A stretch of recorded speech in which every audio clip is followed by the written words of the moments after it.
Last time on Dice Funk. Sunbeam blasts this dude into oblivion.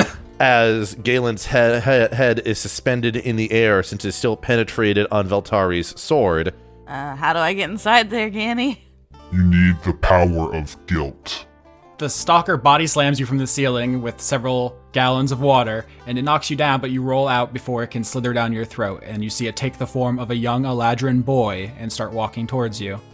Who are you? Where is this? The name's Ogma. This is where the magic happens. What can we do to, stop this from happening? What can we do to stop death? You can't stop death. Death is inevitable. So he's gonna open the book? You know now where all the pieces to Warden Light's mirror are. Carceri.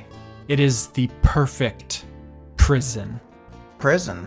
You mean you want me to put Dora in that prison? You would take a spear to the gut for me?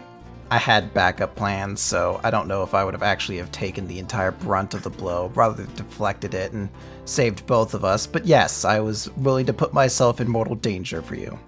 I'm gonna put that little orb inside that stream of energy. And Theodora sucked in, Rolen Hawklight sucked in, Mara Sladen sucked in, Veltari sucked in, and Zoey Legrand is sucked in. In the library, Zoe, you are sucked in, Ogma is sucked in, the library collapses, and you guys all are transported to Carceri, an entire plane that is one big prison.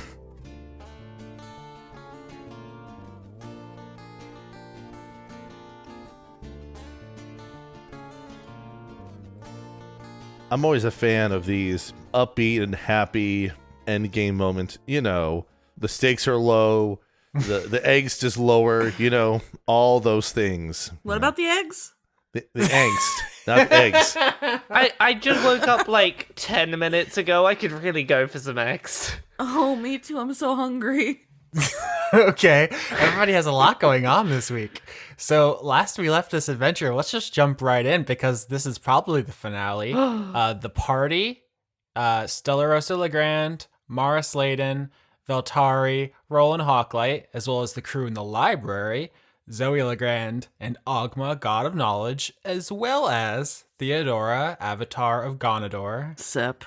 We're all sucked into a portal to Carceri, the neutral evil plane, which is the prison plane. That's not just me doing a metaphor. It is literally in D&D lore, one giant prison. Its most notable features are that teleportation magic does not work inside of it, and that its structure is of kind of Russian stacking dolls. So everything in its building is within another one of itself, essentially. So prisons inside of prisons, cells inside of cells, which you guys find out immediately because all of you are transported there, and you land on the bottom of a prison cell, naturally.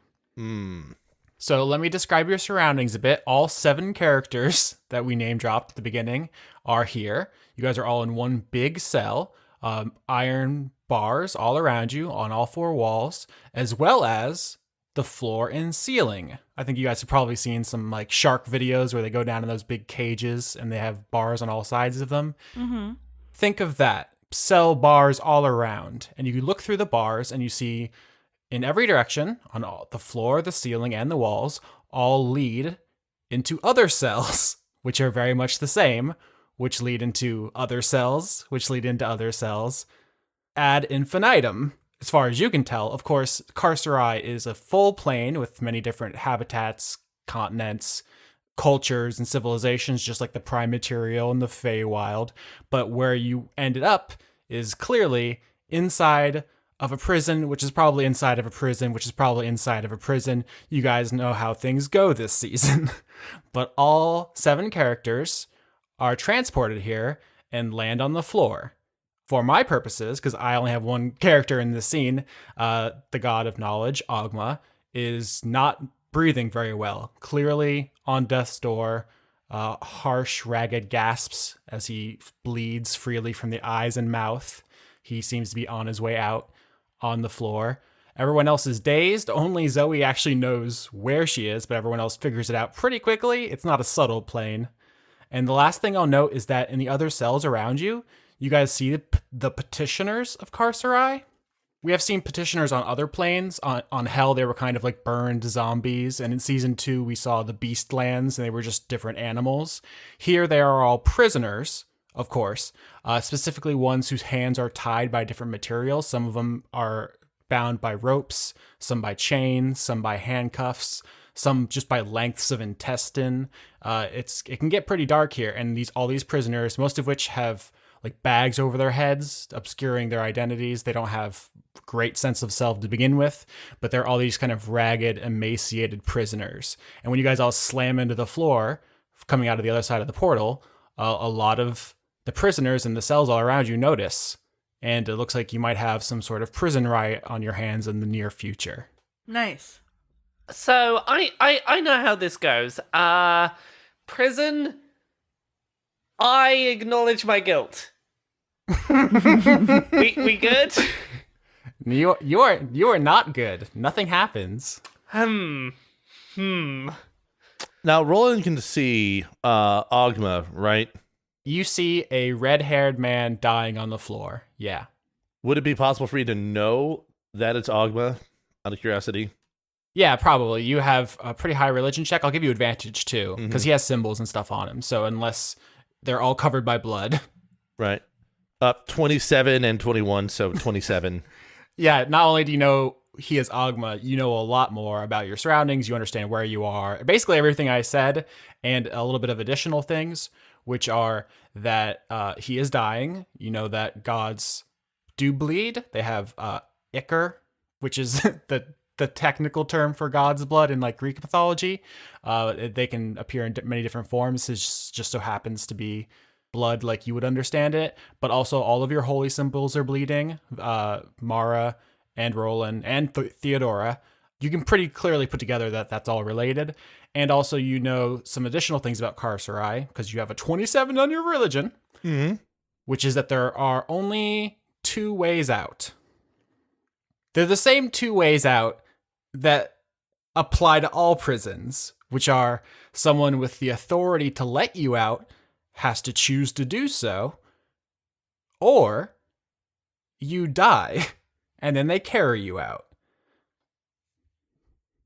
Or 3, prison break.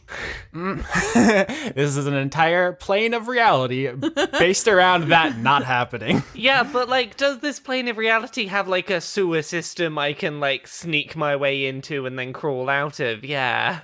Right. So every plane in D&D kind of has a gimmick. So like Hell is like the whole hierarchy thing where you kill the person above you and you get their spot, and the Feywild has its like wild time stuff that's at the whim of the Fey. Carcerai's whole thing is like you just can't escape. That's its gimmick. Okay, So- that's a pretty strong gimmick for a prison. I don't know why more prisons don't pick up on that gimmick. Can I roll to try and figure out? We'll see if I know who the proper authorities to let me out are. So Roland did a 27, so I'm just going to say this out of character as well. There isn't like a king of Carcerai. There isn't like one person that you just like apply for. Damn it. That would be easy, obviously. What that generally means is a god has to do it because they're the highest authority in the multiverse. But even then, it can't be any gods on the plane because teleportation magic does not work on this plane. After understanding where we are and seeing Zoe and seeing Ogma, Roland, if it's possible, tries to run over to check on the both of them to make sure they are okay. Yeah, so you guys slowly start getting to your feet, looking around, figuring out what's going on. Roland, do you want to make a medicine check? 15. You look at Ogma and you can't discern any medical reason why he is dying. So he doesn't have any symptoms of a disease. You know, of course, that death has arrived, and that seems to that has brought mortality to the multiverse. And now everything is there is no more immortality in D&D world anymore. As far as Dice Funk as a show is concerned, no one is immortal anymore. Ogma, I don't think I can do much to stop what is happening to you, but is there anything I can do to ease the suffering? That's awful kind of you. It's a shame. I didn't mean for you and your friends to get caught up in all this, but I just couldn't let her get away with the puzzle, go back to her master. The cost is too high. Don't worry about me. If you can, take care of you and your friends. Don't worry about us. We're going to be good. You got number one breakout and mirror prism person in the world here, so we're going to be fine, I reckon. As you say that, you see that the petitioners around you guys are getting pretty rowdy. You think you probably have a little bit more conversation before you have to start worrying about them coming in and kind of a zombie apocalypse kind of scenario.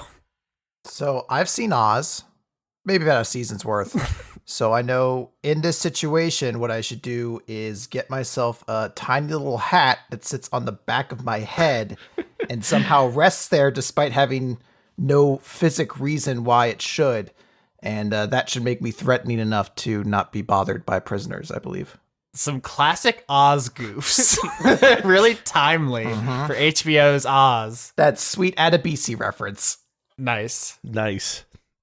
Theodora, what are you doing? You are clearly the villain here. Oh, yeah. Okay, so how tall is this cell? That's a very interesting question for someone who can fly. Yes. The cell is high enough that you could fly up out of sword range. I'll say that. You could fly up higher. That's what I'm doing. You can definitely get out of the range of anyone who wants to hurt you hand to hand. And so you're going to do that? Yeah, the plan is to fly out of sword range, and then I'm going to try and get a hold of Gianni.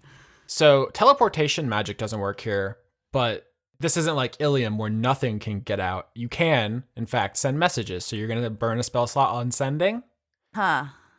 So warlocks have very limited spell slots, and you might be about to have to fight a bunch of people. So it's a yeah, it's a that's risk. true. But I also have a lot of things that don't cost spell slots that do a lot of damage. So everybody else, Theodora suddenly just flew off of the ground. Her eyes are pure black, and she's wielding the dragon bone staff, which you guys know is nothing to fuck with.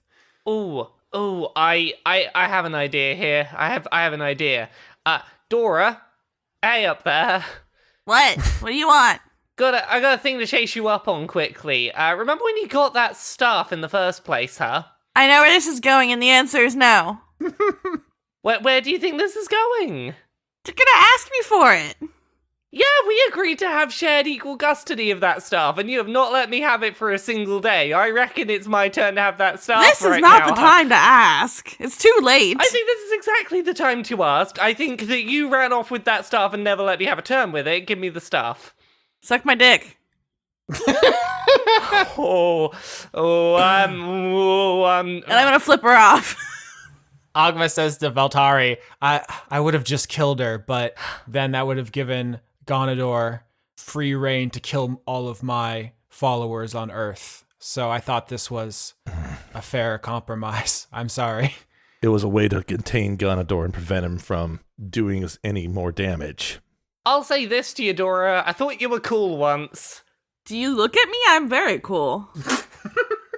I don't know. You're a big old nerd that's not sharing your stuff when you agree to. That's not very cool in my book. Yeah, but you know what's cool? Having the staff. It's gonna be cool, isn't it, when I have that stuff?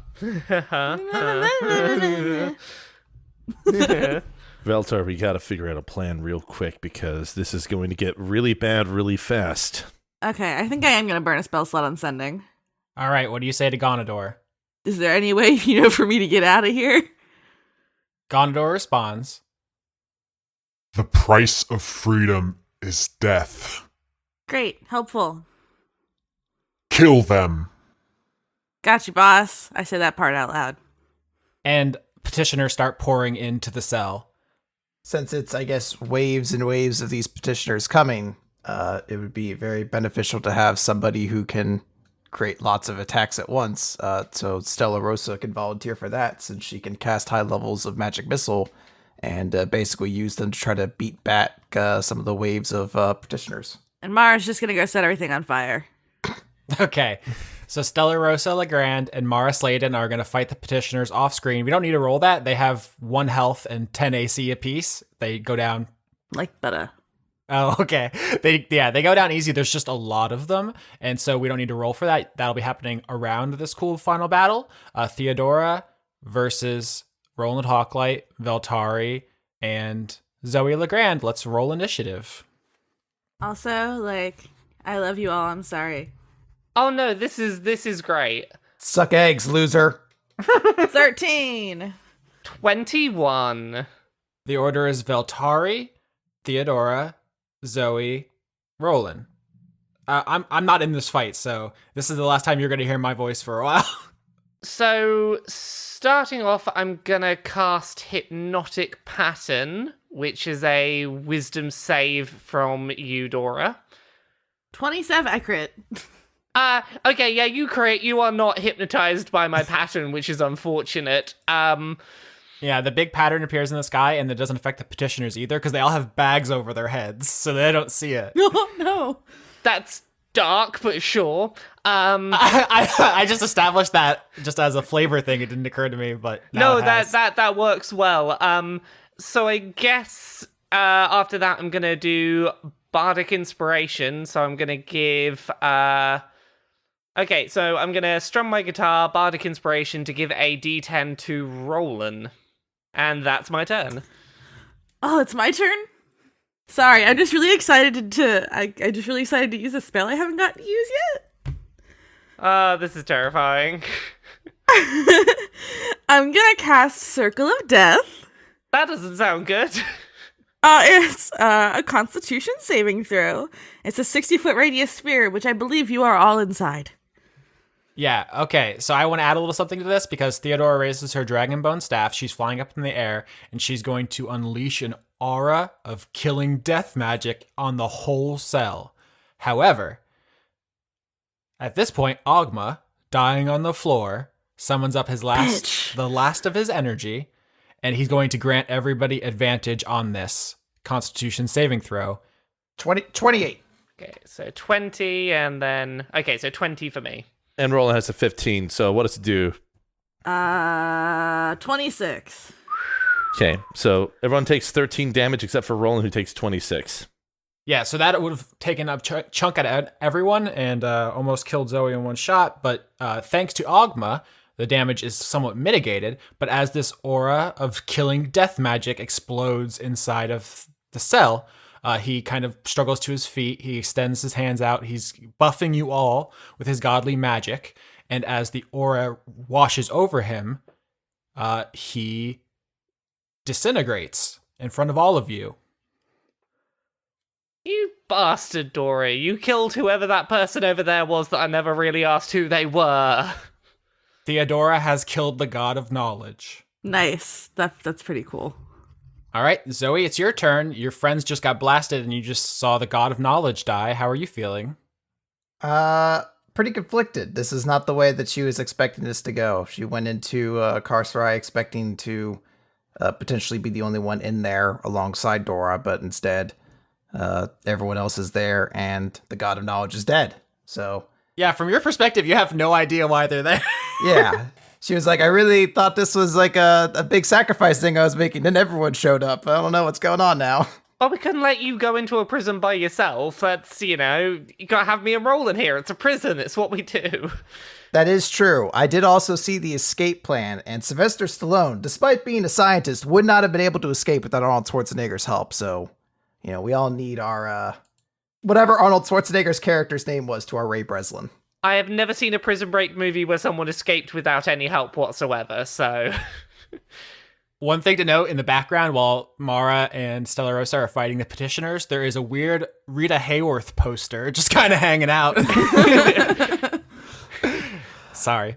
All right. So I want to try flying up because I have wings. I'm a Yanma, as we recall. Yep, you do have cute little wings. I want to try to fly up toward Dora's. I don't know if this will work or not. Actually, no. First thing I want to do is Zoe's going to walk over to Roland, and she is going to cast haste on him. Haste is super devastating. It's mostly been used for jokes this season, but... Haste is objectively one of the best concentration spells in the entire game, so... Are we basically doing the thing where just, all of us are pumping up Roland because we're like, Roland, you can kill stuff. Go! Roland, you do lots of damage. All right, so you cast haste on Roland, Zoe, and is that a 3 for the wild magic there, I see? That is a 3 for wild magic. All right. So you get... it just says, no inside voice. I thought we had that one already. Yeah. No, that was no inside thoughts. This just means I have to shout everything. Oh my god, you have to scream all the time. Yeah, no, it's great. It's in the middle of the night. Luckily for you, I'm naturally loud, dickhead! It's really fitting for a nice final battle that you just have to scream. I mean, let's be honest here. Like, what's more shonen than not using an inside voice for every line of dialogue during a pivotal fight, you know? I didn't want to be like this, Dora! Then I'm going to fly away, and I'm going to use my sorcerer points to cast a quicken spell. And I'm going to cast a quicken spell of magic missile as a 3rd level spell slot. So this will be another wild magic roll of a crit fail 1. So hopefully good things happen. Oh, geez. Oh, God. What did I write on here? So I don't know how much this is going to matter. So a 1 is you lose a proficiency. I can no longer play the drums. No! It's up to you. What do you think's most interesting? I mean, I don't really have that many other proficiencies that are... I feel like this is a real consequence because it means the epilogue scene in which we escape and we start a band together is sacrificed, and that's a big thing to trade away. Or this is a further continuation of my Phil Collins-esque saga after he hurt his hands from playing the drums for so long. You know, she has to have her period of recovery, and then maybe one day down the line she gains... Yeah, I'm losing the drum thing because I want to be Phil Collins. Okay. So that's what, 5d4 plus 3 damage, right? No, 5d4 plus 5 damage, right? What was the spell? I forgot. Magic missile. So 15 damage. Oh no. That was saucy. I take it from the laughter that you have a lot of HP these days. I might. Again, fun surprise. Fun surprise, huh? I think it's Roland's turn. Bonus action to invoke the griffin so I can fly. Yep. Since I'm hasted, I move, 60 feet? You can get up to melee range with Dora, and here's an interesting thing that happens when you do, because huge ethereal griffin wings sprout from your back, and you go to take off, and you feel something wet on your back as a hanger-on to this party, someone else who was sucked into the portal that you guys didn't see. The stalker! Yeah, someone who was literally chasing Dora when she put the orb into the stream, and who has been hiding in the background waiting for his moment to strike. Oh, I got a shoulder buddy now. That's great. Is going to ride with you up to kill Dora. Now, just to double check, I believe to invoke the Channel Divinity option is an action. So that would be normally a problem, except I do get a bonus action to do stuff with it. So that should be some fun stuff. So I'm going to use my bonus action to make a single attack roll against Dora here. You get advantage on everything you do until the stalker is dead, because he's going to help you. Yeah, I'm using my main action to invoke Channel Divinity to make my weapon a sacred weapon. Even as the gods fade and die out, I will use this last bit of light to stop you in your tracks, Dora. And then he will make his attack with advantage. 22. Oh, 22 hits. I'm going to invoke a 3rd level spell slot to do Divine Smite as well. 41 damage.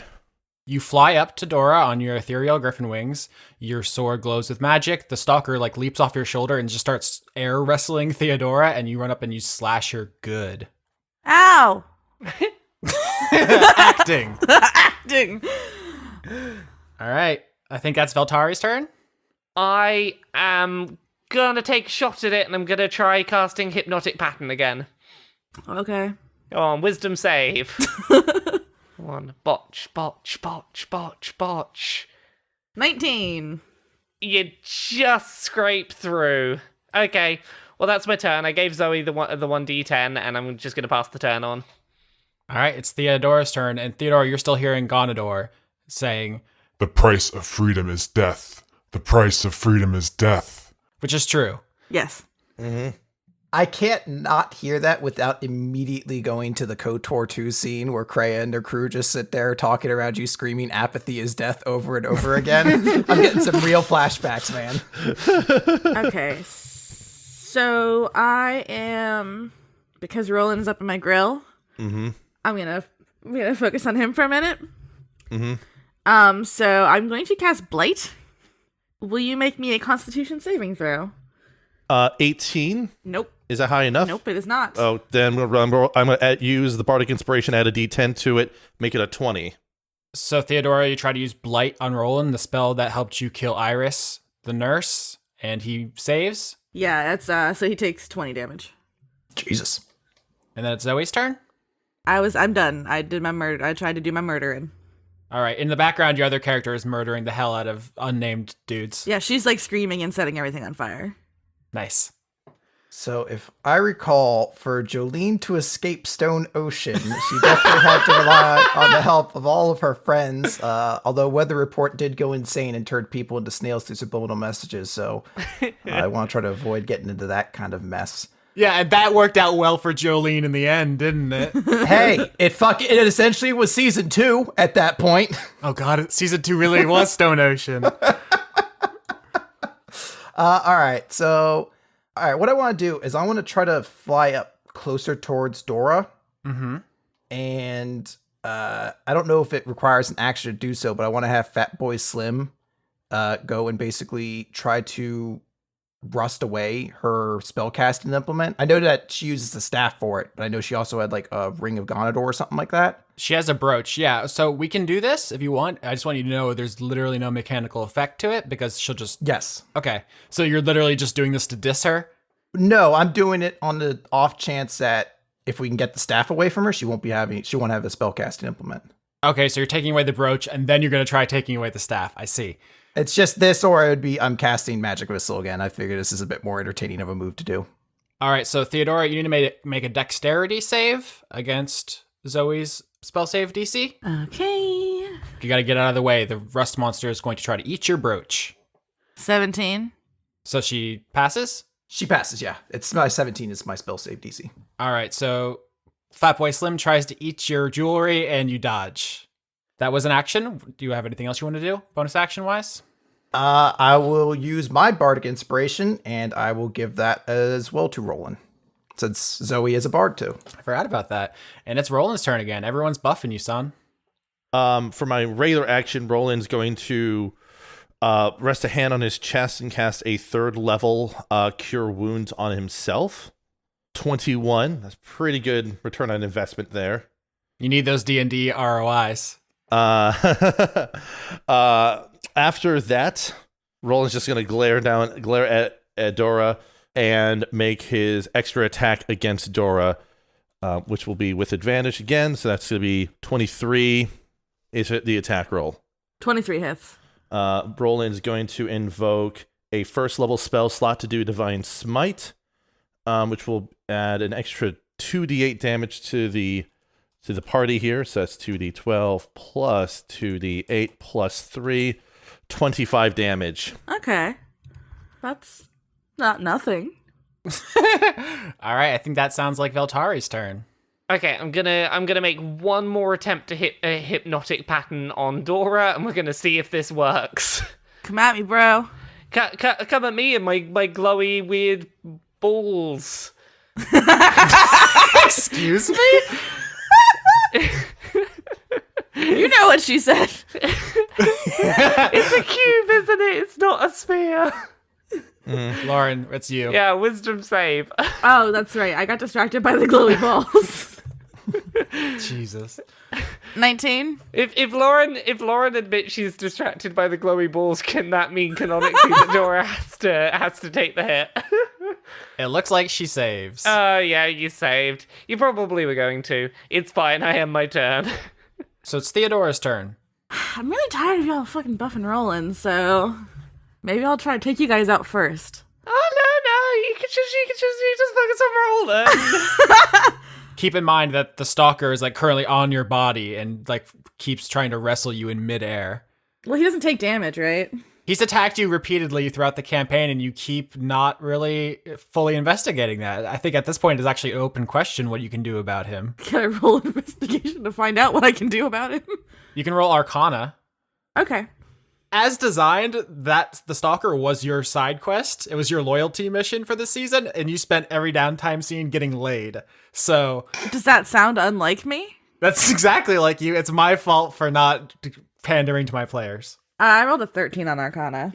So you know, because what Iris told you, that this is the soul of an Eladrin boy you killed that's bound to this water, and you know that she said he's going to stalk you to the ends of the earth, so you assume there's some kind of spell on him that makes him come after you eternally, and you assume that it would be difficult to kill him permanently, but you could probably blast him apart, and then he'd have to reform, and he'd be out of your hair for a while.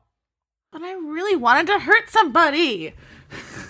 Go on, just attack Roland. Ignore that silly little water boy. No, I'll Eldritch Blast the stalker to get the fuck out of my face. All right, so you make 3 attack rolls.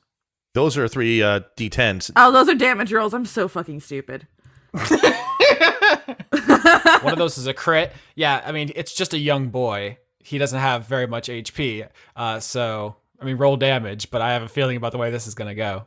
7, 12, 10? So the stalker is all over your body, just like trying to grapple you in midair, basically, and you just turn the Dragonbone staff into his face, point blank, and blow him away like a revolver headshot. You just blow the stalker into mist, and it rains down onto the cell below. You do see like the droplets start coming together again. It's going to reform and come after you, but it's going to take a while. You nuked this dude. Nice. And he is done for this fight, probably. I don't think there's anything really useful I can do as a bonus action because I can't do any like my cantrips or anything, right? No, you can't really use a cantrip as a bonus action unless it's specifically one. Exactly. So I'll just keep flying around, try and get away from Roland. I still have those levels in Warlock, despite the fact I haven't really used them in a while. I still have them, so I still have the powers that go along with it.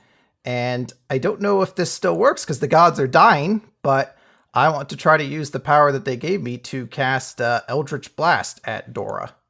Yep, still works. So 14, 21, and 15. 21 hits. All right, so it'll be 10 force damage. Oh no. Dora says that in character. Oh, okay. That's how we're going to do this. All right. Okay, I think it's Roland's turn again. Hold on a second. I'm going to... I want to decide if this is worth it or not. How hurt are you rolling? How hard? How hurt? Oh. How hurt are you? How hard are you rolling? Roland has 76 hit points out of 109, so any healing that he can get would be appreciated, but you've already used up your bonus action to get Bardic Inspiration, though. Christ. I can't believe you just asked how... Never mind. Okay. Roland, your turn. Okay, first attack roll. Crit. Shit. Oops. Roland's going to use his last third level... no, he's not a third level... He's going to use his last second level spell slot to do Divine Smite, making this first damage roll 4d12 plus 6d8. 65 damage on the first attack. Oh boy. Second attack, 30. Gondador says to you, Theodora, When I said the price of freedom is death, I meant kill them, not die. I mean, you will leave Carcerai, but it'll be your soul, and you won't have any memories. You'll basically be useless to me if you die here. The second attack rolls a 30. Damage. It's too late, Gondador. Roland's going to use his second of his 4 first level spell slots to Divine Smite. That is 25 damage. And then he uses extra attack from haste, 24. And also use Divine Smite once more. Zoe, I think we did the right thing by picking the side with this guy on it. So that's a total of 58 plus 65, 113 damage. How does dying work in D&D? did you just drop below 0? Yeah, I dropped below 0. I had 69 hit points left, which I took a picture of so I can show you later. Nice. By the way, I'm taking credit for a third of that damage just from the haste because I want to feel like I did something. Haste was so important because it allowed me to catch up to Dora here, but I'm just here like, I cheerleaded with music and totally helped. actually you did because you allowed me to save on a saving throw, so... I wish I hadn't blasted the stalker because I kind of really wanted to fuck one of you up, at least one of you.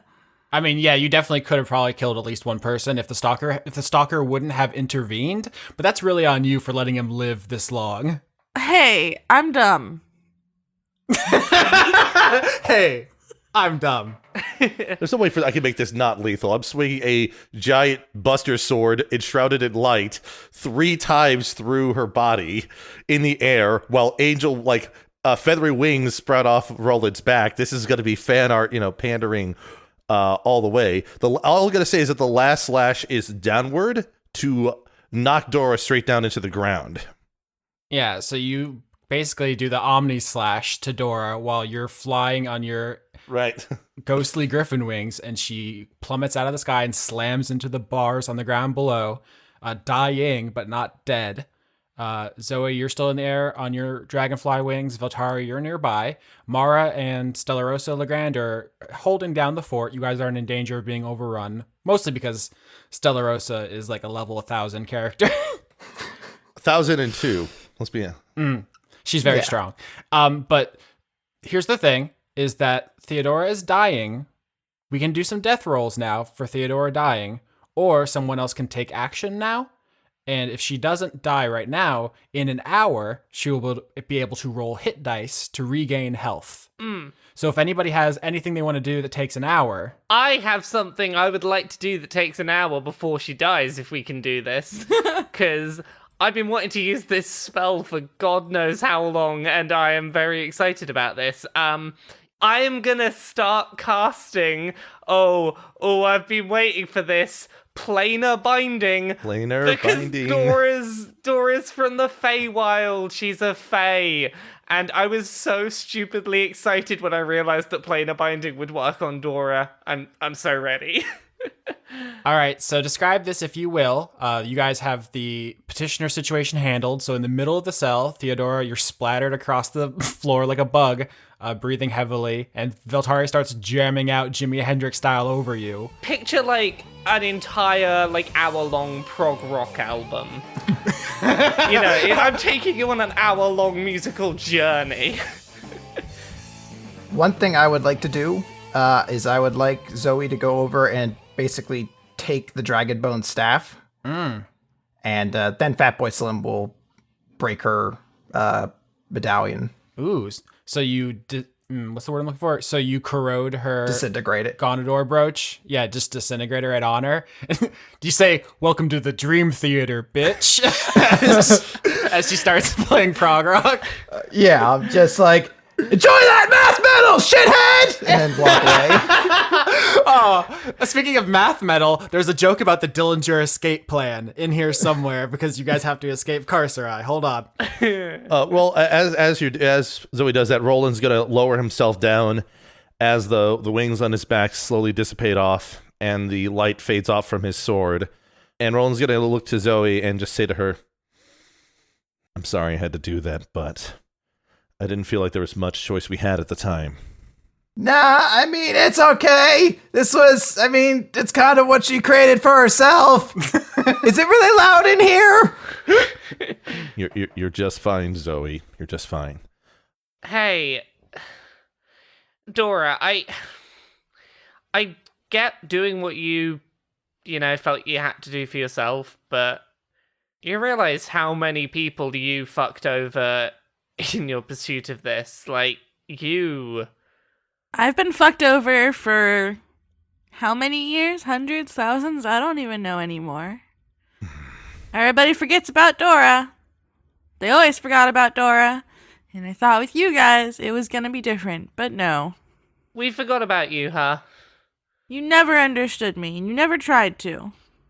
Hey, I think if anyone here understood you, it was me. We both had a very similar quest in life. Go find cute people, get laid.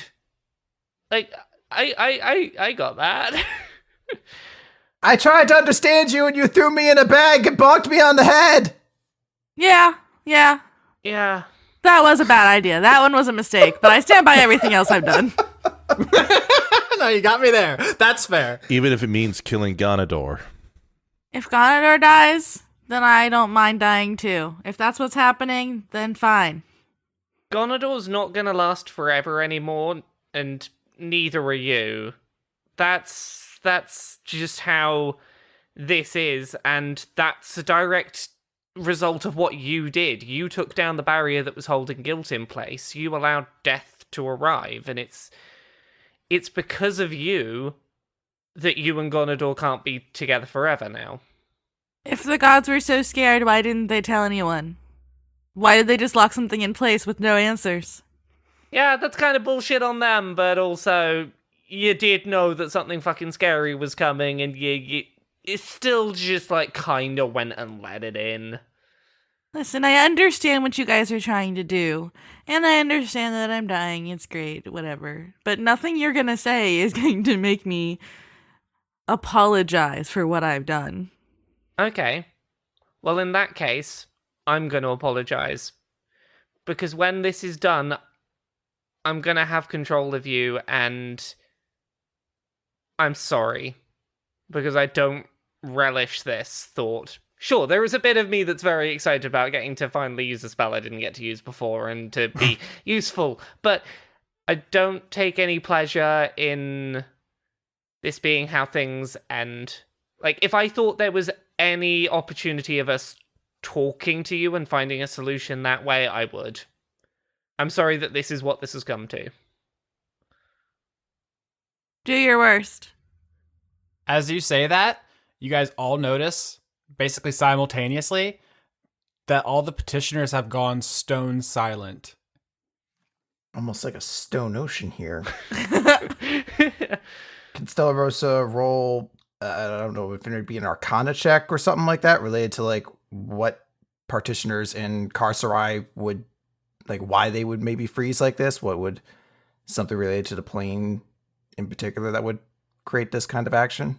Sure, you guys can roll religion if you want. I'm dying, so. 13, so not really great on Roland's religion check. 18 for Stella Rosa. So 18 is pretty good. You know that the petitioners of Carcerai were people in life who did evil, selfish things, but they were mostly mundane evil things. Betrayals, backstabbing, cheating, lying. They were definitely evil, but they just basically took looking out for themselves to an extreme. So you'd think that their fundamental nature in the afterlife would just be about their own concerns. And the only thing you could think that they'd be concerned about is escaping. So whatever has got all of their attention probably has to relate to escaping. And then you see all of them in lockstep look up. What's up there? Yeah, want to look upwards? Yes. So you guys look through the bars of the ceiling, and above you is another cell, and above that's another cell, on into presumably infinity or something approaching infinity within the Matryoshka doll of Carcerai. But eventually, in the distance, you think there is some sort of sky, and you're pondering that for the first time, when the sky rips open above you, and looking down on you is one gargantuan Leviathan eye. Oh, I love him. How long do we have to, like, buy for time until I have control of Dora? You might want to start fretting faster, my friend, as you're doing your best Ingwe Malmsteen impression. I'm just trying to think of, like, the fastest I can get through Guitaring, and I'm now, like, what can I be getting through this at, like, some Dragon Force speed or something? Yes. So I definitely want everyone to picture Veltari starts dragon forcing over Theodora. Oh, they're terrible live, though. Oh, they are shit. Like, I saw them once live, and they were completely, like, drunk and high and sloppy as fuck. That's all they do. They get drunk and play music. So Veltari's doing the equivalent of Dragon Force Live, but good. I'm not playing like Dragon Force. I'm playing like those teenagers doing Dragon Force on Guitar Hero that are actually like keeping up to speed with everything. I think Dragon Force Live But Good is just Zach Wilde. I saw him at Ozfest and he played with his fucking teeth. I swear to God. Okay. Some next level this shit. Is Zach Wilde's Through the Fire and the Flames. You start doing that, and all around you guys, the bars of all the infinite cells start melting and flowing upward, like liquid mercury. The world around you is dissolving and getting sucked upward, as if gravity has been reversed, and the petitioners all start floating, and all of you. And it all looks like you guys are being basically sucked up into Gonador, who has just ripped a hole into Carcerai, because as a god, he has the authority to make a portal from the outside. Roland's going to call out to Mara. What? Call out to the Triad and see if they'll answer it in this time of need. Fuck, I don't have my sheet open. Just roll a D100. That's all you need to do for divine intervention. Okay. I'm glad Chris liked that. That was good.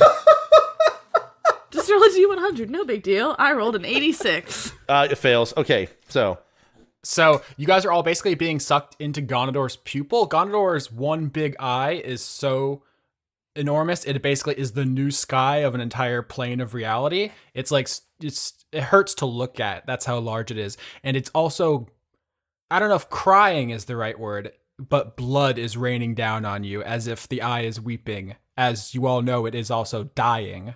Mm-hmm. But in the middle of this, as if by like a UFO tractor beam, Theodora is getting sucked up. And it seems like that's what he's actually after. Everyone else is just going along for the ride as Veltari jams over top of her. I want to do a check with Stella Rosa. Do I believe... I'm making the assumption now that if we just get sucked up into Gonador, we go to whatever realm he is, and that's not a good thing. But I want to try to see if she can make any kind of guess as to whether the hole he's created would create any opportunity, even if it's like a split second in which to... if there's a moment when we'd be out of Carcerai but not yet have entered into Gonador's realm kind of thing. Good question. So roll Arcana to know the magic of this. 17. Oh, that's a D10 plus 10. That's not a D20. 29. That's much better. Holy snacks. All right, so Stella Rosa, with your genius brain, you know that once you cross over a certain liminal barrier, you will be in Gonador's realm and not Carcerai, and then teleportation magic will be viable. There is a possibility, like some kind of Fast and Furious stunt, that you could try to like teleport everybody out just as you cross the barrier. But then Gonador would just take Theodora back, give her full health, start a new army, raise Ilium to the ground, kidnap, like it would all just start again. So you can, yes, you can use that knowledge to retreat now if you want. It's an option on the table. Okay. It is an option on the table. So as you guys are all getting sucked up into this eye and all the metal bars around you are liquefying and all the petitioners are flying up off their feet, Veltari, you're jamming hard. You also see that the different water droplets that make up the stalker are getting sucked up and they kind of reform. And the stalker, this boy, floats up next to Veltari and is like looking at you. It doesn't really have a face, but it's watching you do this. Look, I know that you want her dead, but right now I feel like if we can keep her alive, that's the best. Like, it might help us get out of this. And you also see all around you, there's these petitioners that are being sucked up with you.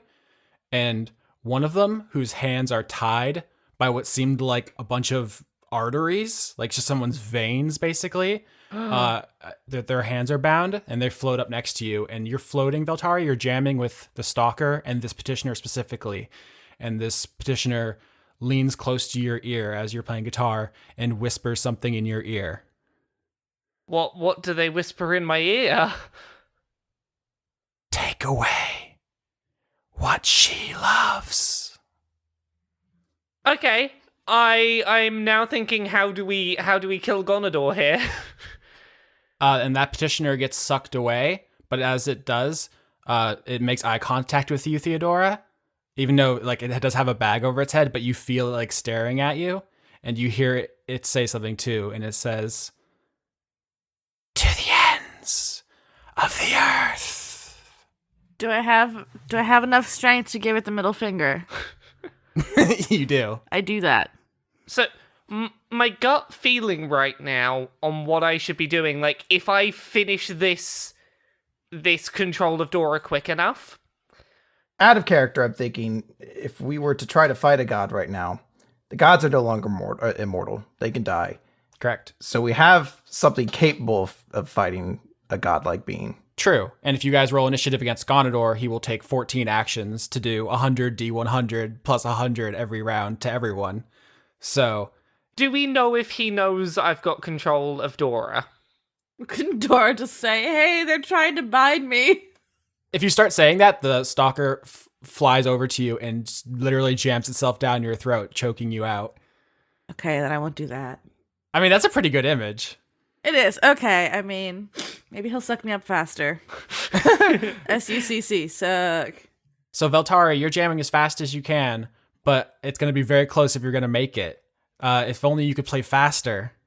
I could cast haste on Veltari. I still have a spell slot left. Do you want to? I can't tell if that was the... I mean, if we can... I don't know if it works that way, but we could definitely make it work that way, and I'm up for spending another wild magic roll. Yeah, we're in roleplay bullet time. All right, so yeah, I'm going to cast another third level spell slot then for haste on Veltari. And 7, lucky number 7 for a wild magic roll. You always say lucky number, whatever the number is, and it so far has 0 correlation. Lucky number 7. Okay. Number 7 is you sprout gills. That's it? So you can breathe underwater, yeah. You don't think sprouting gills is miraculous? You're so jaded, Chris. I was the way it was phrased, I was like, you sprout gills, you also have a magnificent beard, and you carry a trident around. You're now Aquaman. It was like you rolled a 1d7 on the Justice League table, and I landed up on Aquaman. I didn't know. I feel like you're taking the wild magic for granted now. We've had a whole season of it. There's been so much of it. I'm going to fly around casting magic missile into the air. All right, so you give Veltari haste, and she's ripping through this. Today is just the day Austin name drops as many guitarists as he possibly can. That's fine. This is like my big moment. So just like give everyone every mental image of me being every guitarist. It's cool. Yeah. This is very much Veltari. Like Roland won the fight, and now Veltari wins the after fight. So you just Jimmy Page your way through the end of this. And just as you strike the last note, all of you are sucked up into Gonador's pupil. And you leave Carcerai behind as you find yourself in an endless ocean of blackness. You are in Gonador's realm. There is nothing in any direction. It is just endless, inky darkness. In every direction, there's not even a discernible up and down. And in this room is the party, Theodora, who's being choked out on the floor by the stalker, and Lady Nim, covered in eyes. So, hey, Nim. It's Gonador. She turns and looks at you, and with a wave of her hand, she telekinetically rips the stalker out of Theodora's mouth. And there's a split second where you can issue a command to Theodora while Gonador is occupied with the stalker before Theodora blows your cover. I have a side suggestion that might be an idea. Go right ahead. I welcome it. The command is reject Gonador. Oh, that is a tempting one. Because the message that you were given was take away what she loves. And, well... I use my one moment, and I say to Dora, kill what you love. Did you give me the staff? I hand her the staff. Okay. Gonador atomizes the stalker. Doesn't just kill it with laser beams out of all of his eyes that are all over Nim's body. Just, it leaves a hole in reality. He can do so much more damage than all of you can possibly comprehend. He could kill 100 level 20 characters per turn. He reduces the stalker to nothingness, less than nothingness, non-existence. Man, these gods just have the worst, like, OC characters that are overpowered, man. Yeah, this self-insert. Yeah, this Marty stew. I had a question. Mm-hmm. Can I speak whatever I want, or am I like... You can say anything, and I hope you do say something sad and poetic, You do still have to follow out Veltari's order, though. Ganny, kill me. What? They've got control over me. I can't stop. Please. Please kill me. Okay, I just made a roll in the roll 20. What is that number? Does anybody want to describe what you're seeing? 5,126. It's a 100 D100 plus 100. Plus one of those 100s is a crit 100. Yeah, but he also rolled like a 2 and a 5 at one point too. This is such a scrub roll, Austin. How dare you? I mean, that's like really 5,126. That's like about average. Gonador raises a hand and with an eldritch blast of his own punches a hole right through Theodora's chest.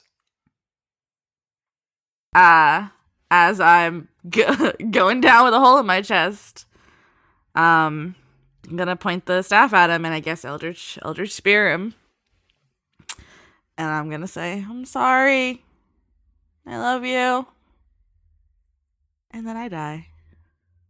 And each of your eldritch blasts, the 3 energy bursts that shoot off of the staff, erupt into full fiery dragons as you unleash all of the power of Bahamut, god of good dragons, that was stored inside the staff. And these 3 fiery dragons rip through Gonador, burning away the flesh he has chosen to inhabit in this moment, and he is consumed by the fire of the most powerful dragon in the multiverse. And you guys are all in this darkness as Theodora dies and Gonador is immolated and is beginning to disintegrate before your very eyes, consumed in flame. And because this realm is Gonador's construction, the realm starts to disintegrate as well all around you. Is there any sign of Lady Nim? No, her essence has been consumed utterly, and whatever was left of her, Gonador was using as a puppet. Okay, that's fine. I assumed as much, but I wanted to check as this was fading. This entire dimension is collapsing on top of you. As it collapses, I just want to say as it collapses, I'm sorry, Dora. I'm sorry. I'm dead. Can't hear you. Saying that for my benefit, not for yours. Stella Rosa will kind of pull everyone together as well and say that she has a spell to get them out of there before this plane collapses in on them. Mm-hmm. Just like Lady Nim's office disappeared when she died, this place is going to cease to exist in mere moments. I assume we all grab onto Stella Rosa then. Unless you want to cease to exist. Yes, although Zoe has to spend a few moments to wipe a couple tears from her eyes. Aww. I'm trying to give something sweet that doesn't have to shout anything out and break the tension. Yeah. I'll always remember you! Yeah, Roland puts an arm around Zoe in a supportive manner as he is, brought into the circle with everyone else. And we all do this while going over to the circle with Stella Rosa. Once everyone's together, Stella Rosa will then cast Plane Shift and teleport everybody back to Ilium on the Prime Material Plane. All right. And so the party teleports back into the Field of Lilies outside of Ilium, where the Battle of Ilium has ended. And all your friends are dead. The end. Aww, all of them. No. So the battle is over. A lot of people were lost. It was a hard-fought battle, but you guys had some real big hitters on your side. And so the people of Ilium were victorious. As you guys scan the battlefield, you see that all of the vampires and zombies are dead or dying. And people are going around cleaning up, giving first aid. And you see among the dead are some blade singers, some bozogs, some citizens you don't know the names of. And only one major character who you know very well. You find the severed head of Wolf the Troll. Oh Aw. no. Hey, y'all, can you give me a hand? Don't do that to me, Austin. Fuck you.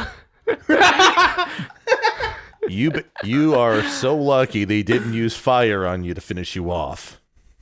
They dumb as fuck. They actually couldn't have killed me. Technically, all they brought was swords. I can only kill by fire and acid. Yeah, that's why I wasn't worried about you, Wolf. Where's the rest of your body anyway? It's over there. It's under all the guys I killed. Oh, Wolf. I collapse to the ground. I just give Wolf's head a hug. Oh yeah, head hugs, victory, hero, good times. You were the hero, Wolf. You were Wolf the hero. I killed like a million dudes before they cut my dang arms off. How many did you kick to death? I want to hear the full story of this sometime. All right, you go take me to the bar, buy my head a beer. I'll tell you all the story about I kicked 10 men to death. Once they cut off his head, did he just start biting them? Hell yeah. Do you want me to take your head back to your body first, or do we just go straight to the bar? No, I think the body will grow back. It's fine. I pick up Wolf's head and I just start walking to the bar because I could use a drink. Zoe is going to run off straight then towards Sylvia's place. Mm-hmm. You check on the non-combatants. Check on them, but also to go to the room with all the mirror shards and to find the pieces of Warden Light's mirror that she now has the knowledge of where they're located. All right, so I like the image. Zoe bursts through the door, big hug from Winifred, Penny, and Sylvia, and then you just run off to the glass room, start putting the mirror back together. Back in the battlefield, do Mara or Roland do anything? Veltari's off to the bar. Mara was gonna go back to Avant-Garde headquarters and start binge eating jam. Okay, very hungry. She's very stressed and she likes food. Before she heads off to do that, Roland's going to stop her for a moment. First and foremost, Mara, I cannot thank you enough for being there. I mean, where else was I gonna be? You know, we gotta stick together. We're like the only two left. And with what's happening to the gods, things are going to have to change. Yeah, good thing you guys have that extra room. 'Cause I don't think I'm going back to the temple. It doesn't seem very, yeah. Well, there's a few ideas I have for what needs to be done next, but I have to make sure that she's all right. They're saying this as Zoe is running off, and then Roland is going to follow Zoe over to Sylvia's as well. Okay, I'm gonna go get my feelings. All right. So I think that's actually a good point to transition into like a 1 year later or something. Do we want to start with like the secondary NPC/PCs that came about first and save the main characters for last?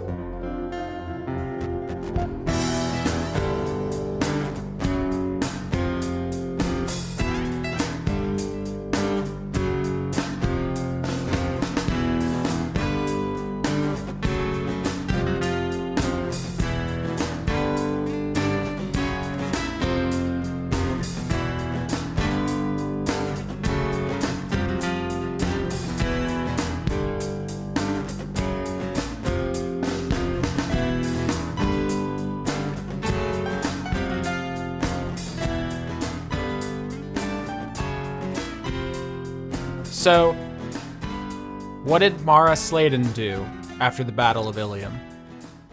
So, Mara decided not to go back to the Ninsen Chapel. For reasons. Okay. She spent a lot of time, like, crying in her room because, like, the gods died. And eating a lot of feelings. I've tried to establish that Mara really likes food. I hope that came through. She really likes food. In my mind, what happens is she gets really close with Winifred. Because he doesn't like her bad vibes. He wants to give her good vibes. And also he makes jam. So he keeps force feeding her jam. So So he's an enabler. Yes, he's an enabler. So Mara, feeling useless, other than she heals and stuff, has decided to open a patisserie with Winifred. Okay, I said, what does Mara do after the war? Not what is Lauren's career plan? I was like, it's like half free clinic, half food. Okay. Once again, it very much feels like, hey, Lauren, what would you do if you had 3 genie wishes? Hey. Sorry to put you on blast. Every character is a little bit of me. Yeah. All right. So you open up a bakery and you want to help people in the community, kind of taking your desire to do good in a more secular direction. Yeah, since In a hungrier direction. in a hungrier direction. And because I own a bakery, I don't really need to pay for food, and I have a room at the avant-garde headquarters, so why not open a free little hospital to help people who can't afford to get healthcare elsewhere? Oh, so you stay in Ilium. Yeah, I stay in Ilium. Nice. Yeah, free bedroom. Cool. It's a little moldy, but hey.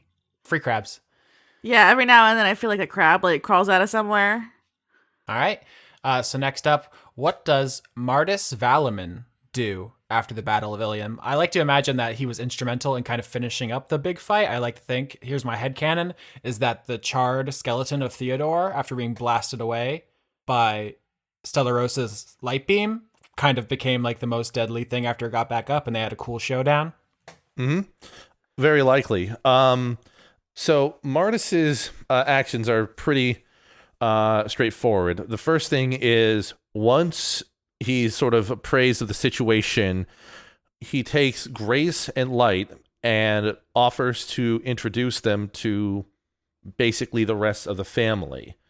And so with Sildiel and the other Blade Singers, at least for the period of time, they head into the Feywild, where Martis introduces Warden Light and Grace to his father, his mother, the rest of the family, and it allows time for him to catch up, to sort of relay what has happened, and sort of make a connection back with his family after being separated from his perspective for 50 years. After which, chances are Grace and Light would depart to not necessarily their own thing, but sort of spend their time together for the rest of Light's life. And Martis probably spends a little bit of time in the Feywild for, not a terribly long time at all, maybe even meeting with some of his classmates from the plane shifter school before he decides that what they need to do is they need to understand the nature of these forms interacting across these planes, and proposes to start an expedition across the outer planes to see what the interactions are with these different forms, to better understand what they are and to better prepare for them, since as the gods pass away, there's going to be no one that will be able to preemptively know what's going on. And in essence, what Martis might end up doing is what Elias's father did in season 2 in the construction of the wheels and wheels sort of mythos. Yeah, and this is a good time to kind of point out that going forward in Dicefunk's history, the forms will be common knowledge. It's impossible to cover this up at this point. Sure. Everyone who knew about them in season 1 and 2 died, so it was a secret still. Mm-hmm. But now the gods die. There will be a lot of political turmoil, some of which we'll explore in future seasons, and then it just, in a way, the forms kind of replace the gods, but in a less personified state. And we'll explore that as, the universe evolves. Martis sort of in a mix of still having a bit of wanderlust and interest in making sure what's happening is understood properly, sort of spearheads an expedition to properly understand the outer planes, the inner planes, and the relationship with these forms, and probably pens the equivalent of Wheels Within Wheels. So what did Stellarosa Legrand do after the Battle of Ilium? Stellarosa continued her quest from country to country. Rumors say that she fell in love with her own mortal enemy. Did you write that beforehand, or did you read that? No, that's Bartray's ending from Fire Emblem 7. I It sounded exactly like a Fire Emblem ending because it was like 2 sentences. I was like, what's the most random Fire Emblem ending out there? And I was like, I know there's someone who just like gave up fighting to open up a bakery or something, but Hey. hey, no. For them, it makes for Mara, it makes sense. For Lowen or whoever it was, it probably didn't. No, for Stella Rosa, she leaves Ilium almost immediately after that because she has to go back to her duties. And I think the main thing she begins work on is acting as part of a sort of a council that is pulling together significant religious leaders or people of deep kind of religious significance to start to find what will be the solution to what people do now in a world that the gods are dead, as a way to kind of help to subvert what will possibly be like mass outrage and panic as people are wondering like, what do I do now that my god is dead? Things of that nature, in an effort to kind of coordinate that. And I think that council is set up in the heart of Akamoros now as a way to kind of help that place in particular now try to get some kind of stabilization. All right. So what does Veltari do after the Battle of Ilium? I think at least initially Veltari's a little bit just not quite sure what to do, because I think up until Ilium, like before Ilium and everything during that, she had like very clear goals of what to do, who to follow, how to get by. And I think the sort of last scene we had of her was going off to the bar with Wolf. And I like to think that for a while, Veltari just chills with Wolf. Are you a fellow zookeeper? I don't know if I'm necessarily a zookeeper, but like I think I hang out with the zoo of animals, particularly the army of Bozogs, who fought very well for Veltari, and I feel like she feels like she owes a debt of sorts to the Bozogs to at least be like, yeah, I'll keep an eye on you guys. The Bozogs, as a new kind of entity in the world, are at a very impressionable stage, and Veltari makes an indelible mark on their culture. Yeah, the Bozogs like chill with me and with Veltari and Wolf for a bit, and basically like we teach them that the two most important things are like have fun and rock music. Like that's what those are the things that we're like. Be nice. Have fun. Rock music's pretty cool. I just realized the power of rock saved the day. So Veltari, like, I think just sticks with Wolf for a while, not really knowing what else to do.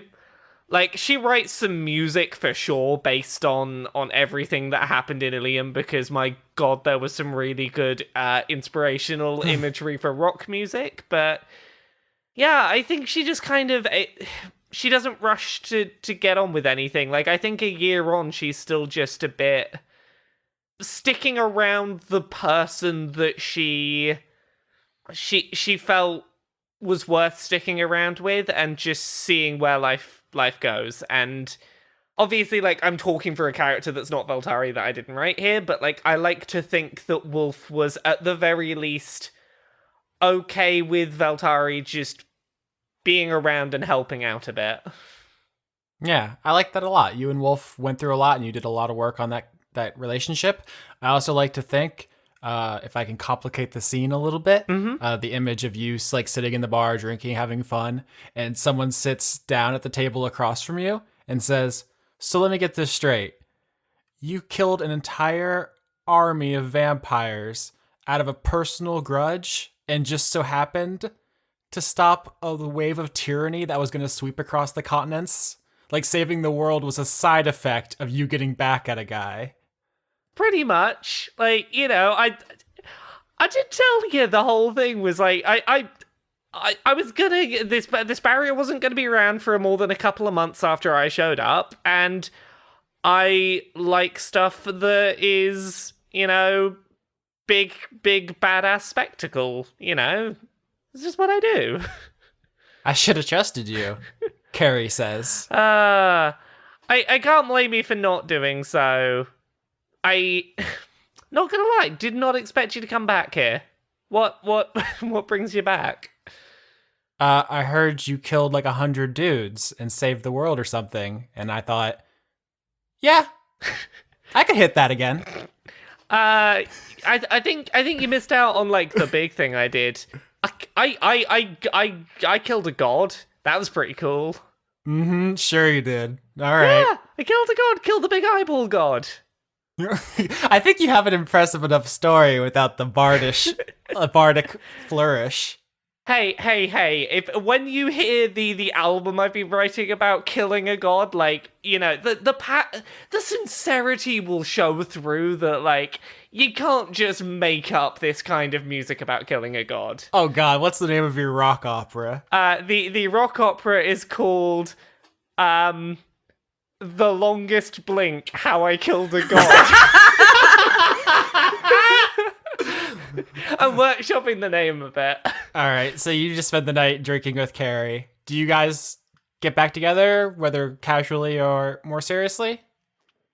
I think at least at first it's fairly casual. I think that there is a certain amount of Veltari that's like, yeah, I know I told her not to wait around for me, but also like she just wasn't going to come back and was a bit settled into that. But I think over time, I think that it becomes a bit more serious, and they definitely do stick together for a while. She is not immortal anymore, so her priorities probably change over time. Yeah, that's one relationship barrier down, is like, oh, hey, life is not eternal anymore. I guess connections aren't the worst thing in the world. All right, so what does Zoey Legrand do after the Battle of Ilium? Well, no one knew the old her, and no one knew what became of her. She vanished as though she never existed. Hold on. Carol. No. Equally as irrelevant of a character in Fire Emblem 7, though, Renault. I love you're pulling from 7 because that I'm still salty about they changed Lindis's ending to remove one of the implications that she ends up with a woman. What? That's a shame. In the English localization, she's not gay, which is lame.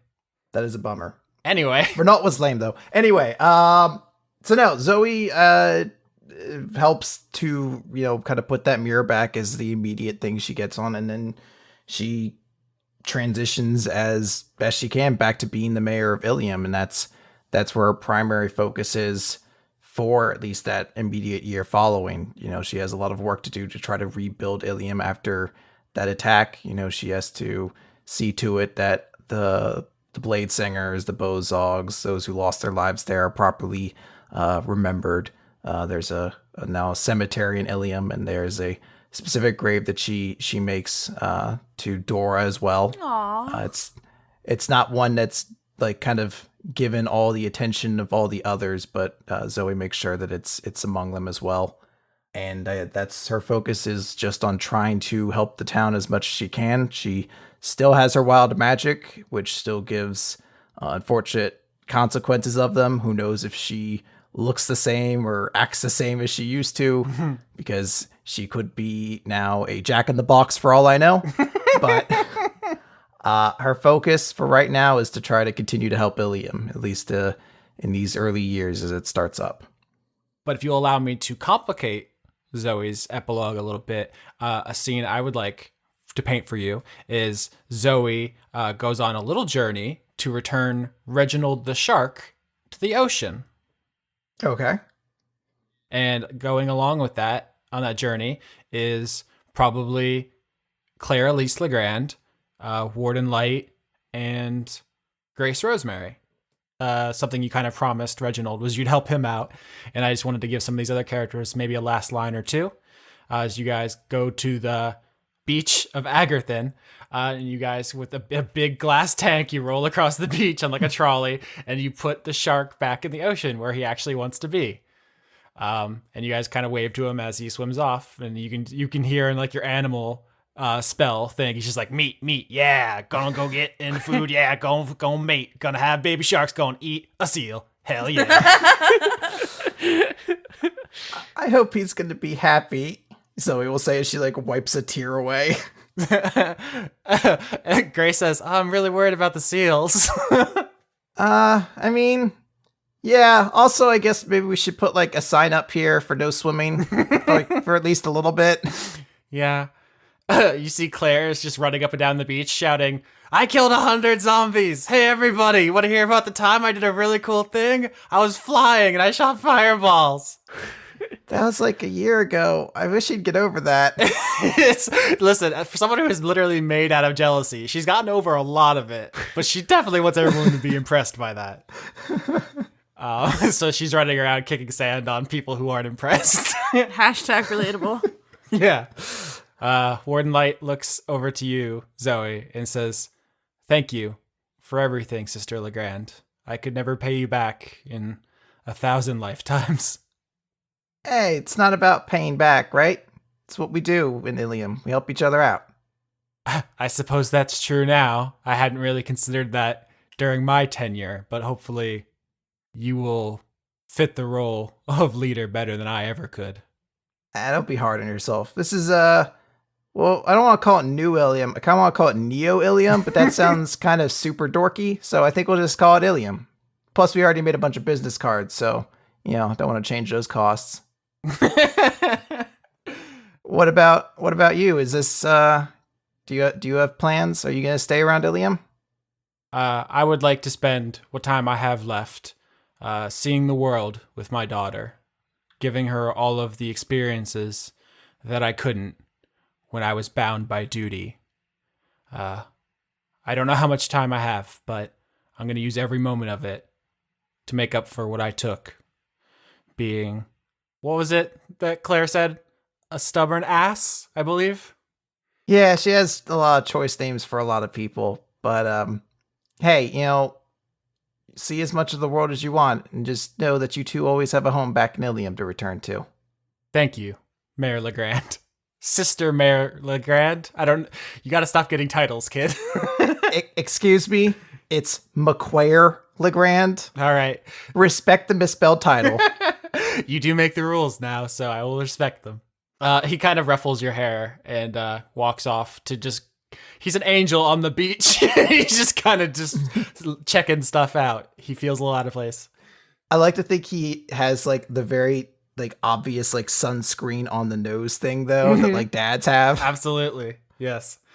I think at some point Claire tries to do the thing where she makes one of her cloaker clones like kneel down behind you and she tries to push you back so you trip over it, but then she forgets it's illusory, so you just kind of take 2 steps backwards through it. And she's all disappointed. She's like, man, I didn't think that went through at all. Better luck next time, kiddo. Maybe next time you'll get it, baby sister. I'm not a baby. All right. So what does Rolen Hawklight do after the Battle of Ilium? A few things. First and foremost, he will spend some period of time in Ilium devising a way of assisting those who are still trapped in the mirrors in some capacity, offering them comfort, spending time, and aiding in them exiting the mirrors as well as they get sort of reassembled over time. He also, more likely than not, assisted or accompanied Stella Rosa Legrand when it came to convening with the various religious leaders, and during which he sort of drafted up a sort of a charter, or at least a message to be distributed amongst the various parishioners all over. I actually have it written up here to read over. It is clear that the incident that has shattered our relationship and understanding with the gods is one we cannot turn back on. Some viewed this as a cause for panic, others a source of outrage. However, the reality is that the passing of death is one that we all have to deal with and work through together. No longer can we rely on the gods to imbue us with ability. No longer can we look to the gods for answers. No longer are we beholden to their specific ideologies and commands. No longer is there any reason to wage war in their name. However, we can still look to their ideals as guides to lead us forward with confidence, perseverance, and hope. The important thing here is that the burden is on us to be the arbiter of those things. We are now the ones that control our destinies. We are now the ones that shepherd this world. We are now the ones that lift each other up when we fall short. It may not be easy, and it is likely we will fail to be the best we can be, repeatedly. But, because we have life and we have our mortality, we have no choice but to adapt and carry on as well as we can. It is said that as the gods were confronted by death, they could only say the price of freedom is death. While that might have been their fate and their perspective, we must remember that as the tarot cards of divination are dealt, death is not the end. Death may have been the end of the gods, but for us, death must represent change. Those with immortality grew complacent and unable to adapt. We must be better. For some, the price of freedom was death. For those of us that remain, the prize of freedom is change. Let us not waste this opportunity. After that, Rolen is more likely than not spend the rest of his time traveling just across the lands on Trinity, acting sort of as a lone remaining paladin, spreading teachings, answering questions, offering comfort, offering direction. And if I may complicate Roland's final scene a little bit, Sure. Sometime before you become the Wandering Ronin Yeah. and walk the earth doing good, there is a party at Sylvia Bell's house, and everyone in Ilium is invited. It's a big shindig to celebrate the final mirror being reconstructed.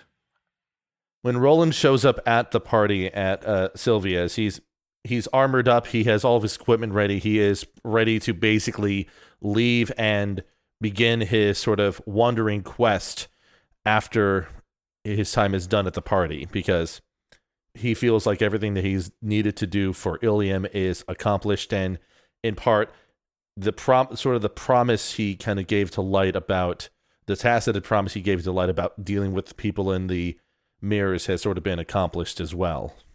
I think as soon as Veltari recognizes that Rolen is probably going after this, I think she wants to just pull him aside for a minute and just chat to him and just say something like, "Look, before you go, I just want to say thank you.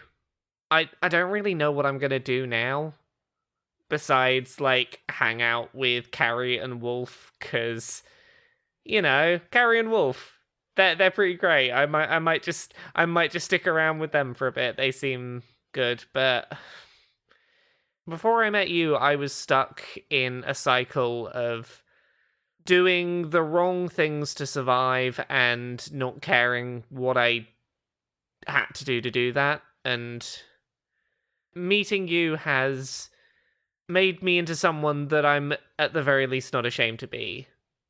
And I need to thank you for that, because I know this is really dragging down the party vibe, isn't it? It's fine. Don't worry about it. I'll have a drink in a minute and everything will be fine, but just thank you for taking a chance on me, Roland. It was the least I could do, Veltari. None of what has happened in this past year would have been possible without you. You know what keeps sticking in my head? I keep thinking about the fact that had you not stepped in, I could so easily have ended up where Dora was. And I know we've not really talked much about it since we did what we did, but I do feel bad, because honestly, all she wanted was support. And I know what it's like to be in a position where you do things that you don't feel proud of because you think it's the way to keep people around, or it's the way to not get abandoned, and I could so easily have ended up where she was, and I think you're a big part of why I, didn't end up there, so thanks. So everybody's there and everyone's mingling in the party and having fun when Alice Hawthorne comes out of the glass room and greets you guys. Everyone's there. Veltari's there, Zoe's there, Mara's there, and Alice comes out of the glass room and says, "Hello, friends." Who is that? I want to give her a big hug. Alice hugs Zoey especially vigorously. They grew close, and she is overjoyed to see you. And she says, "How are you, child?" I'm great. I'm the bequayer now. I don't know what that means. Is it the wings? Well, no, those are cool too. That means I'm a dragonfly. Hey, Alice is out the mirror. Does anyone else come out of that mirror? As you say that, there are footsteps, and you hear a door open and a door close, and strolling into the room is the body, at least, of Bumbershoot von Victrola. It's party time, my cheeky little sausages. Ah, a vampire! I want to attack it with 3 Eldritch Blasts. No. When you walk away, you don't hear me say, please, oh baby, don't go.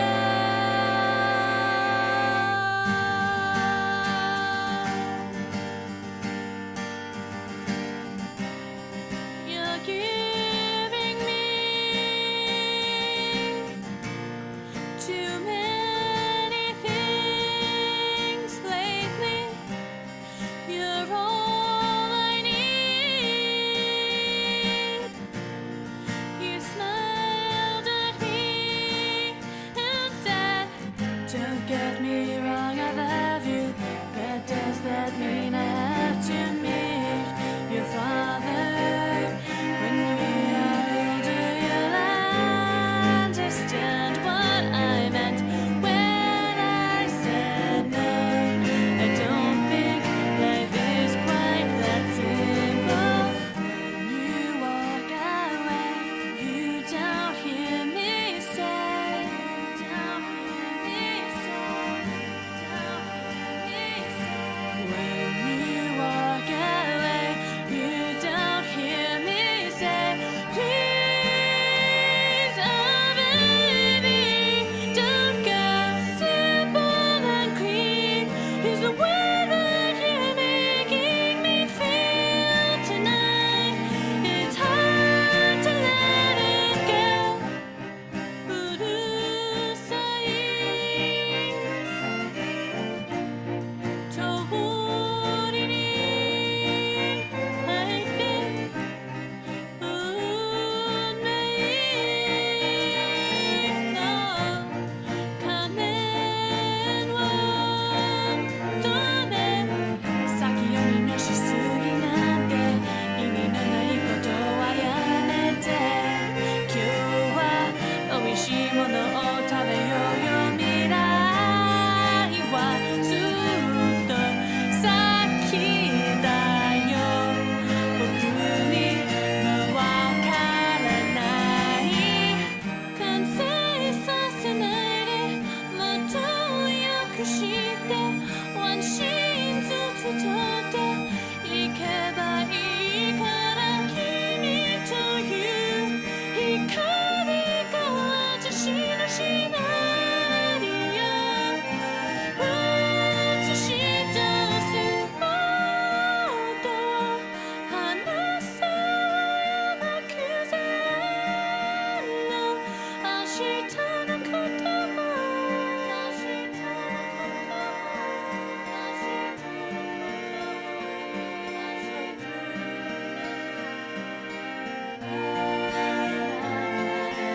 Hold me, whatever lies beyond this morning is a little later on. Hello, Lauren. Hi. All right, so do you want to thank people? It's the finale, so I brought you on here so you can help me butcher these names. I feel like I'll be better at pronouncing them than you. Shots fired. Okay.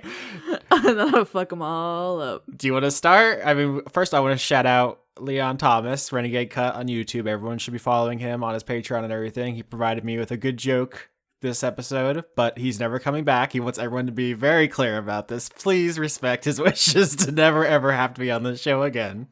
Did y'all see his big fluffy beanie? Yes. It's okay. Cool. Credits off to a great start. Let's talk about Leon's social media. He's very bald. He has a great hat, though. He does. It's very good. Also, music, of course, Overclocked Remix. Shout out to all of that. We got Vampire Spanker, an arrangement of Vampire Killer from Castlevania. We have Acoustic Jam at the Lucifer Alpha, an arrangement of Biohazard from Snatcher. We have Mystic Chemicals, an arrangement of Mystic Cave Zone and Chemical Plant Zone from Sonic the Hedgehog 2. We have Simply Begrooved, an arrangement of Simple and Clean from Kingdom Hearts, and Destiny Forgotten, an arrangement of Simple and Clean from Kingdom Hearts. Did I do that in record time? Yes, I did. I'm proud of you. You knew them all. I'm not sure. I might throw in the jazz track from the Skeleton Party in the finale, and if I'm going to use these credits next week also, thank you for In the Beginning There Was Jazz, an arrangement of Beginning from Castlevania. We've got a lot of play on Castlevania. I feel like people didn't quite get the vampire thing I was going for, but that's fine. I mean, I got it. And that's what really counts. Yeah. This is this entire show is an elaborate ploy for me to entertain you personally. Good job. It kind of worked. Okay, so executive producers for December 2017, the final month of this hell year. Lauren, why don't you start trying to pronounce these names? I'm excited. Okay. Joseph Tombrello. Hi. Kirsten Hasslinger. Nope, Kirstine. Kirstine. Oh, I should know that. I know that. We know her. I know her. No, she helped me pay my rent. Thank you. Yeah, Kirstine is very good. Yeah, and Jade, who also helped me pay my rent. Thank you, guys. Extraordinarily horny. That too. Everyone's gonna get a personalized one this month. All right, next one. Brent. I got that one. They're good dogs. Yes, they are good dogs, Brent. Mm-hmm. The Cult of Gorfanax. Not good dogs. Gorfanax is not good dogs, no. Oh, this one's really good. Dr. Goatman. I think I say Goatman, but Goatman's probably good too.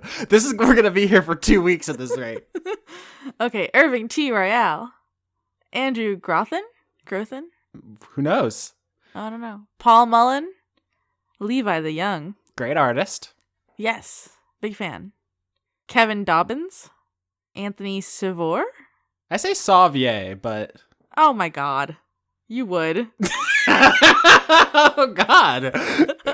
This is confrontational. I thought this would be fun. No, it is fun. I'm just ribbing on you. Mm-hmm. Jason. Voorhees.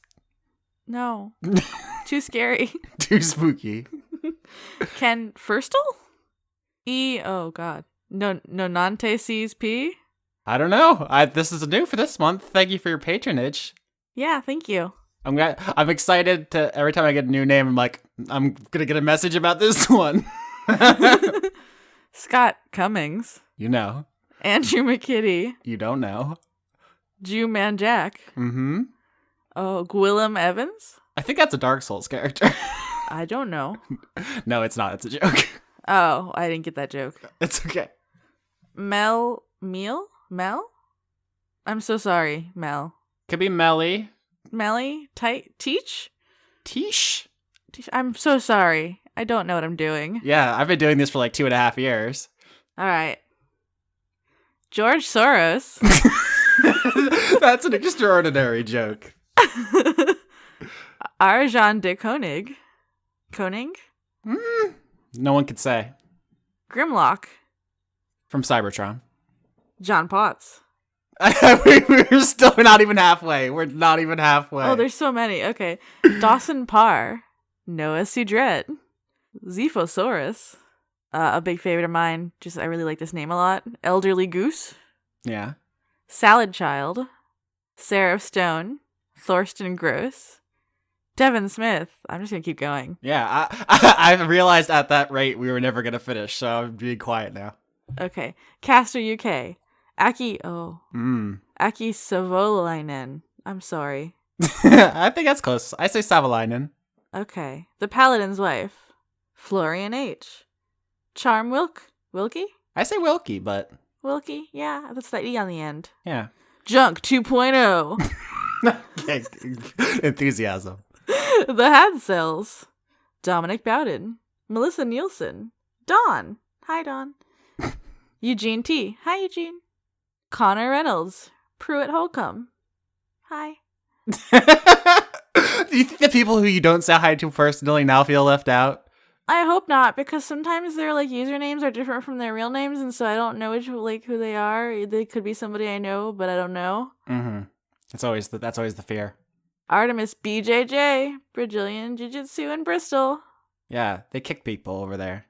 Good. Got him. Francois V. Or the fifth. Oh, that too. I think I say V, but you never know. Tashanus? You said that with such a serious trepidation. I think shyness. Shyness. Dennis Pancake Detlefson. Riptor Stormwolf. Miko from Finland. Know where he's from. We doxed him. Dennis Bengtsson. Josh Moger? I think I say Mosier. Mosier? You could be right, though. Indigo Vandane? Or Van Dane. Vandane sounds fun, though. It does sound fun. Allison Ansell. Sydney Marsing. Just the Jester. Save Arden. Oh, the last one. Hi, Save Arden. I know you, but I don't know how to say your last name. Akrosimova? I mean, what's the worst that could happen if you messed it up? You just lose their respect forever. No, I'm sorry. Brady Warner. Kitty Foe. James Neely. Marissa Donaldson. Melanie Joe. Alana Seawolf. Toby Gleason Stack. Ruby Opfer. Matthew Weber. Also, there's like too many people I recognize now, so I'm just everyone hi. Now it's just like I'm just scrolling through Twitter now. Yeah. Oh, where did I stop off at? Matthew Weber? Sarah Hanley. Melissa Booker. Cameron Abbas. Dylan. Jiri Seon? I could be. I say Gary Seon, but Gary is a real name, too. Yeah. Anna Stolfarer. Sean, the host of Funk Dunk Plays. Harrison Andrew. Kevin Sidlow? I say Sidelow. Sidelow. Christoph Charlow? It's Christopher. I don't know why they are cut off there on the version you hi, have. Christopher. You're not just Christoph. You could be, though. It's a pretty baller name. Yeah, Christoph Waltz. Oh, I like him. Yeah, he's good. Jorrit. Viger Arnstein. Cody Jackson. Auguste Rue. August Rue. I don't know, is it Augusta? Could be August, could be Auguste. Could be Augustus Gloop. I'm thinking about chocolate now. Yeah, very hungry. I'm so hungry. Exteluris. Luke Powers. Hedron Master. Is that a Magic the Gathering reference? Because Hedrons are like the big three-dimensional diamond things on Zendikar. I would not know. I was really counting on you to come through. You know who doesn't know? It's me. Michael Hall. Athos. Ingemar Grimaon? So, you did it. Oh my god, I did it. I'm sorry I ruined everybody's names. I'm so sorry. No, it's exciting. It only took 10 minutes, so that's fun. Yeah. Is there anything else you want to say to the people for the end of the season? Like, it was pretty exciting that we got to do it, and it's only because of all the people whose names you just said, because your computer broke and my computer broke. Also, like, people have, like, sent me money on PayPal to help me, like, pay my rent. And that's, like, really fucking cool. And, like, you guys don't have to do that, and I really appreciate it. So, like, I don't know how to get in contact with you guys, because PayPal doesn't, like, give me your info. But, like, thank you, everyone.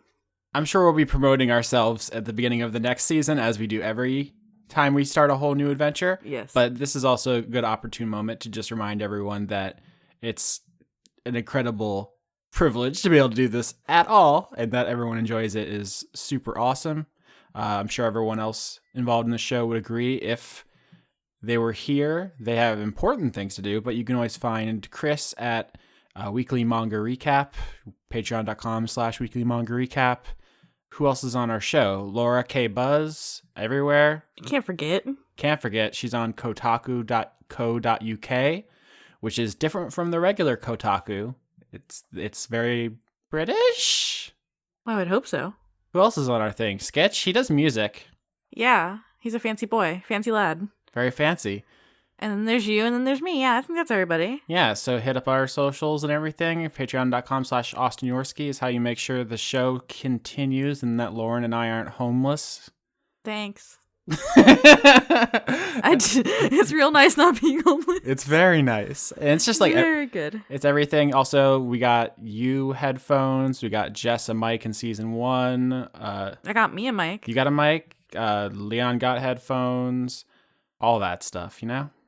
Yeah, like, I can't believe y'all want to, like, listen to my dumbass. Yeah, it's very flattering. I think that's all the stuff. I mean, you should subscribe on like iTunes and Podbean and Google Play and all that stuff I say every week. Now I have someone here to bounce it off of, so I don't feel like such a shill. Just be like, please subscribe and comment and rate. You should do all those things because Do 'em. then when other people find the show, they see it has a bunch of those things and they're like, well, these people clearly have already conned some people into listening. They know what they're doing, maybe. Yeah, and also algorithms are involved somehow. I don't know how. No one does, but Someone does. someone does. So you should do all those things. This is the first time I've ever done like an experimental 2-person outro. I hope it wasn't too terrible to listen to, but I'm glad I had company this time. Yeah, like, I'm sorry, guys. It's me. Here I am. So season 4 is going to be exciting. Yeah, it's gonna be me. It's gonna be Meowvelous.